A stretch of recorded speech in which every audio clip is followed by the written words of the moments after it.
What could we do to get more people interested in sumo?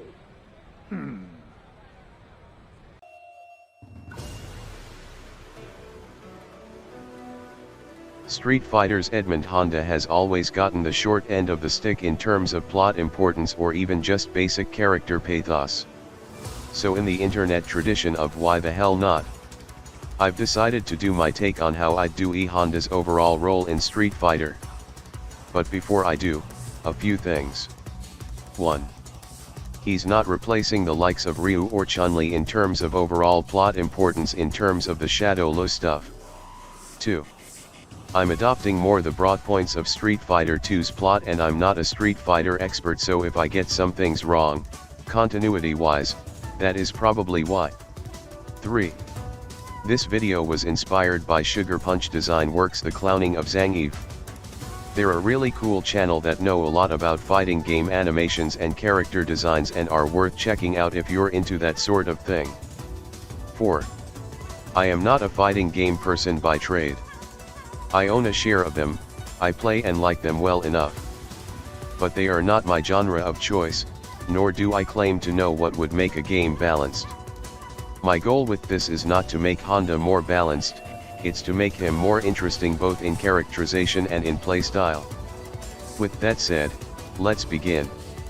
Edmund Honda has always been a simple character in overall complexity even by Street Fighter or just fighting game standards. He's a sumo wrestler with an unsumo-like fighting style who really wants to prove that it's the strongest style out there in the world. My take on Honda is basically the same with one important difference.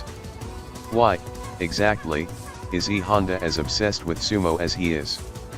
What about the sport/martial art with 2,000 years of history compelled Edmund to don the Mawashi belt and enter the World Warrior tournament back in the early 90s? For me, at least, the simplest and most logical answer is because E Honda isn't fully Japanese. He's a Heifu or half Japanese, half white. Hence the un-Japanese first name of Edmund. Hence his obsession with Japan's national sport and proving it, and by proxy Honda himself, is the strongest. Because much like Naruto before him, if Honda proves that he is the strongest, Japanese society will have to recognize him. Or so goes his thinking as a teenager anyways when he joins his first sumo heya. When he does join, he finds a community that, once he proves himself and survives the, for lack of a better way to put it, hazing of his sumo stable, he slowly climbs through the professional ranks from Basho to Basho under the ring name of Blue Tsunami.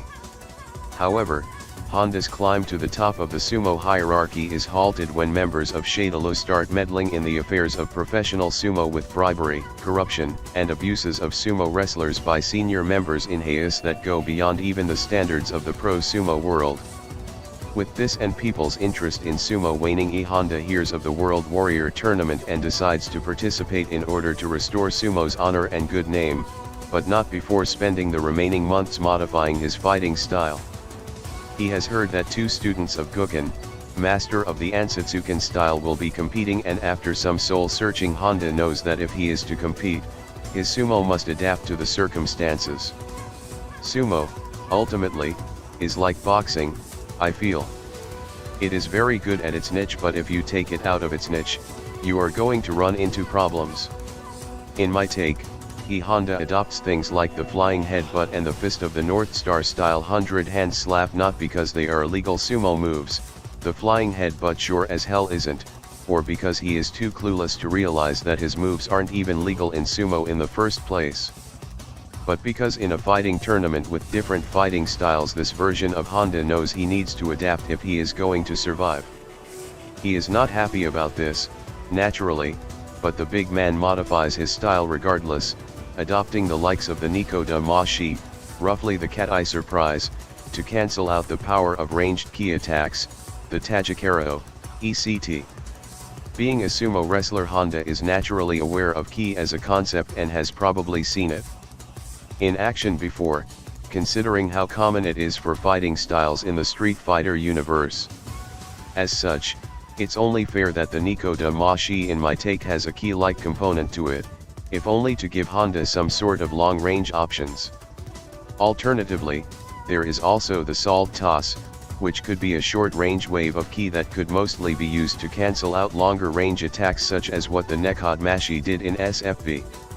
Lastly, something like the sumo smash exists in my version as a rough way to make up for sumo's lack of a ground game, relatively speaking. Back to the plot. Honda enters the tournament and through his unorthodox fighting style manages to make it all the way to M. Bison himself. Bison then reveals that the corruption in the sumo world was already there, his organization merely took advantage of the existing framework. Furthermore, the sumo world was such small potatoes that Bison had seriously considered dropping it as a Shadow Lo project until Honda himself came along, praising the Ozeki ranked sumo for being able to make it as far as he has despite his handicap, as Bison puts it. This further enrages Honda, who retorts that he was never blind to sumo's internal problems and vows to do what he can to help fix the sport he loves, the sport and martial art that gave a hybrid like himself purpose when he had none growing up in Japanese society, and to clean it of Shadow Lo's stink once he has dealt with Bison himself. The two fight, of course, and Honda comes out on top. With Bison defeated, until whatever Street Fighter game brought him back, and Shadow Lo dismantled, Honda returns to the pro sumo world, but even after cleaning as much of its ranks of Shadow Lo remnants, the words of Bison still echo in his mind. After a few months between bashos, where Honda has achieved the rank of Yokozuna, giving him about as high a clout in sumo as it gets, Honda opens his own heya/bathhouse with one very special twist: women are allowed to join. Naturally, the Japan Sumo Association object to this, but seeing as how Honda has done more with his modified version of sumo than they have in their entire lifetimes, to say nothing of clearing up interference by a foreign organization of terrorists, they reluctantly give in to the new Yokozuna's demands.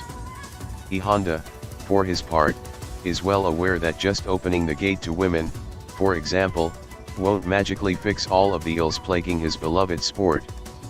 But after fighting the likes of Chun-Li and facing off against the rest of the world warriors, Edmund Honda has realized that if Japan's national sport is to survive, it, like the nation itself, must adapt to the larger world while still keeping its spirit intact. Whether or not that means Sakura is now a Honda clone instead of a Ryu one, I leave up to you, the viewers. So that, very roughly, is my quote hot take of how I would change up Honda's character as a whole. Is it perfect? No, it is not. But it does give Honda something he does not have from Capcom, a reason for existing and at least something resembling pathos. True, I could have had, say, a Shadow Lo agent attack some sumo best friend or master of Honda's like other characters in the series have had to deal with in the past. But I wanted to do something more unique than those old hackneyed standbys. By going after sumo itself and tying in the sports in real-life issues, however briefly, I hopefully have given both Honda and sumo itself something to work towards. Going after the sport that he has dedicated his life towards would impact someone like Honda far more than the old cliché dead friend or the like. Now, both he and the sport of sumo within the Street Fighter games have a goal: become a sport for the 21st century. An arc, if you will. In short, my version of Honda is less. I want to show the world that my inaccurate version of sumo is the greatest. The logical contradictions of my fighting style be damned, and more, I wish to show that sumo can do great things for someone, be they half Japanese for example or a woman, and that it is ultimately no more limited a style, ideally, than any other martial art out there, while cleaning up the sport and knocking Shadow Lo skulls when the opportunity arises. So that's the video. Let me know what you thought about it in the comments below, and if you like what you saw, please feel free to donate to my Ko-fi page or at least hit the like and subscribe buttons. Until next time, I'm a dude named Bob.